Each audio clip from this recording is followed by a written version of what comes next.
कक्षा 6 गणित विषय में हमारा टॉपिक चल रहा था लैसे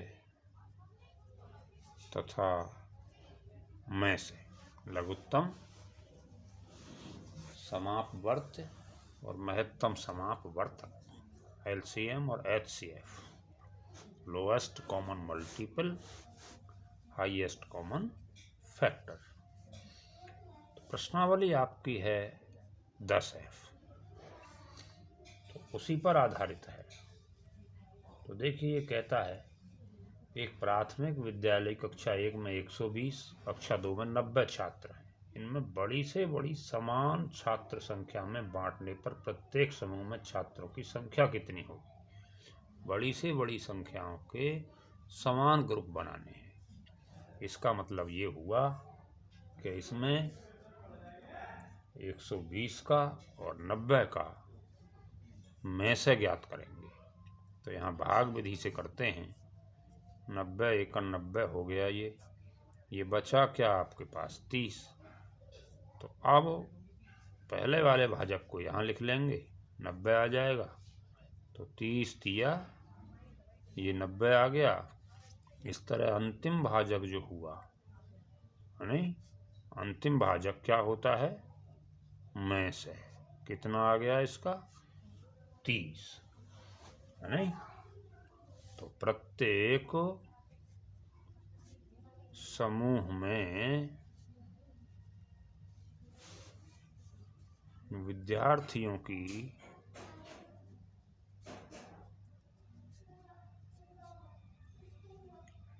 संख्या बराबर क्या होगी? 30। ये प्रश्न आपका हो गया। ऐसे ही पूछता है अगले प्रश्न में, कापियों की वह छोटी से छोटी संख्या ज्ञात करो। अधिकतर क्या होता है कि बड़ी से बड़ी संख्या जब कहता है तब में से प्रायः है, अधिकतर, हमेशा नहीं। और छोटी से छोटी संख्या कहता है तो लेस है। ऐसा ही सवाल है आपका चौथा। इसमें 3, 6, 12, 15 के बंडलों में अलग अलग बराबर बांटी जा सकने वाली कापियों की छोटी से छोटी संख्या ज्ञात करो। तो सीधा सीधा है, इसको क्या ज्ञात कर लेंगे? लेस ज्ञात कर लेंगे। अब प्रश्न नंबर 5 को जरा देखें ध्यान से। प्रश्न नंबर 5 में क्या कहता है कि 55 मीटर लंबे और 22 मीटर चौड़े एक मैदान में वर्गाकार दरियां बिछानी है। एक ही नाप की कम से कम बिछाई जाने वाली दरियों की संख्या ज्ञात करो। अब एक ही नाप की वर्गाकार दरियों की कम से कम संख्या के लिए दरियों का बड़े से बड़ा आकार होना चाहिए। इसका मतलब बड़े से बड़े आकार की दरियां चाहिए। तो आपको 55 और 22 का क्या निकालना होगा? में से निकालना होगा। और जब 55 का और 22 का में से निकालेंगे तो इसके तो जो भाज्य गुणनखंड होंगे 11 पंजे 55, और जब 22 के फैक्टर करेंगे तो 2 गुणा 11। तो आपका जो में से आया वो आया 11। अब क्या करना? अब ये करना, इसने 55 मीटर लंबा और 22 मीटर चौड़ा मैदान दिया है नहीं? तो मैदान का जो क्षेत्रफल निकालेंगे आप, तो ये मैदान का क्षेत्रफल निकलेगा 55 और गुणा 22, और 55 दूनी 110। अच्छा, ये हो जाएगा कितना? 1210 वर्ग मीटर। ये तो हो गया। अब जो में से आया इनका वो 11 आया। अब 11 उसकी भुजा होगी, और एक शर्त इसने रखी है कि वर्गाकार दरियां बिछानी है। तो दरी का जो क्षेत्रफल हुआ वो वर्ग का क्षेत्रफल, वर्गाकार बिछानी है नहीं? तो ये हुआ 11 गुणा 11। ठीक है जी। तो आप वर्ग लिख सकते हैं यहाँ, हैं? दरी वर्गाकार है तो ये हुआ 121।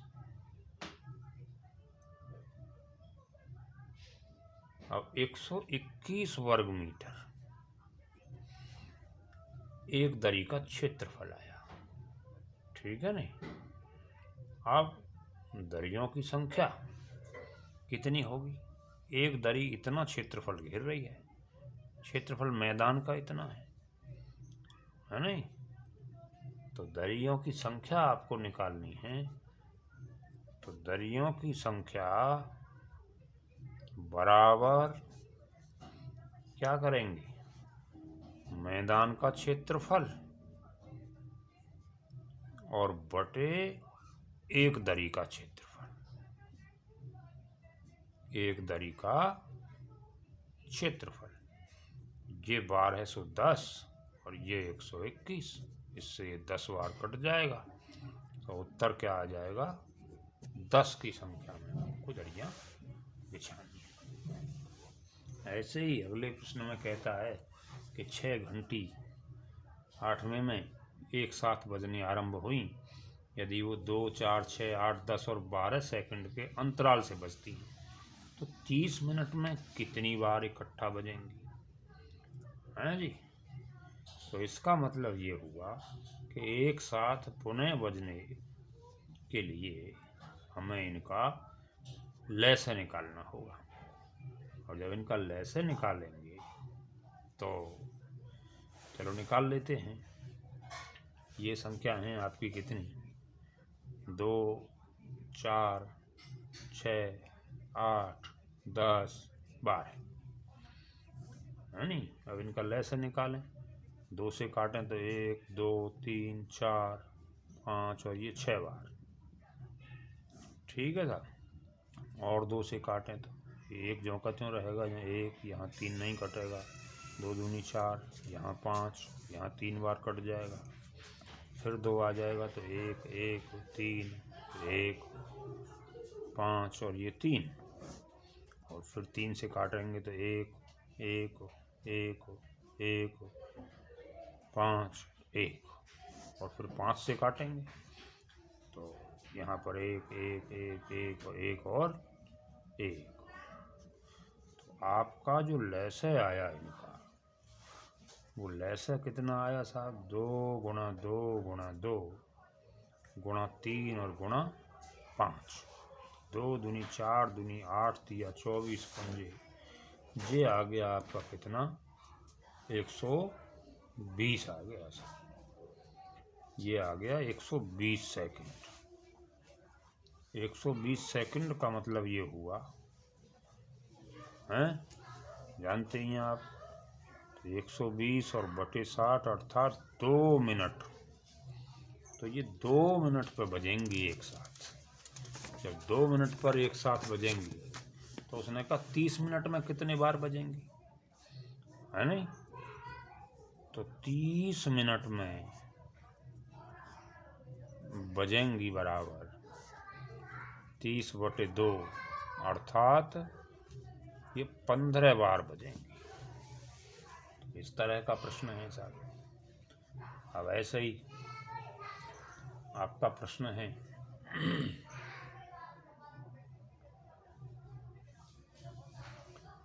छठा सवाल देख लिया आपने।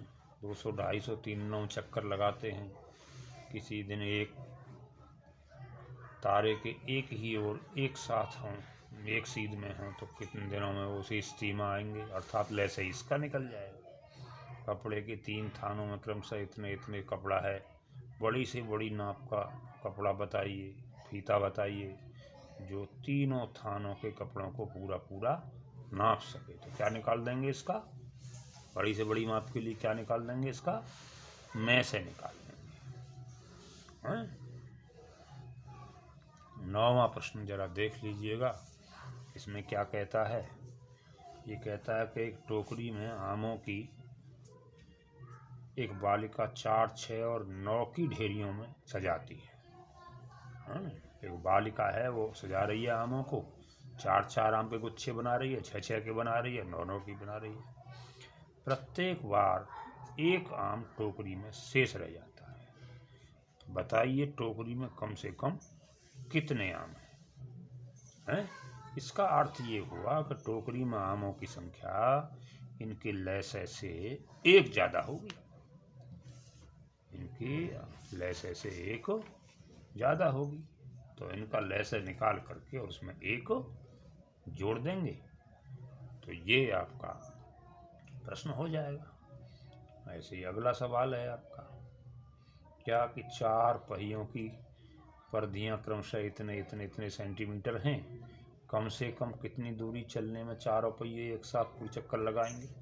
कम से कम आ गया तो लैसे निकाल डालेंगे इसका। एक व्यापारी हर चौथे दिन कानपुर जाता है, जबकि दूसरा व्यापारी 10वें दिन कानपुर जाता है। दोनों यदि 3 जनवरी को कानपुर एक साथ गए हों तो अगली तारीख बताइए कि जब वो पुनः एक साथ कानपुर जाएंगे।